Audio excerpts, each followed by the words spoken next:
तिसरा गुणधर्म आहे सख्यत्वाचा. देत लेत मन संकन धरई. जो कधीही व्यवहार करताना मित्रत्वामध्ये शंका धरत नाही. देत लेत मन संकन धरई.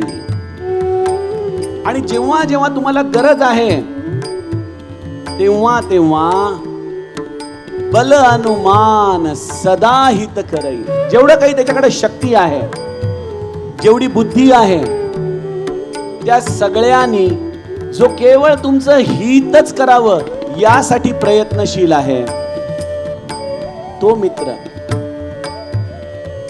आणि ज्याचं प्रेम विपत्ती काळामध्ये शतपटीने वाढतं. साधारण वेळेला तर आहेच, पण विपत्ती काळामध्ये ज्याचं प्रेम शतपटीने वाढतं. रामाने सांगितलं, श्रुती कह संत मित्र गुण एहा. श्रुती म्हणते की हे मित्राचे गुण आहे.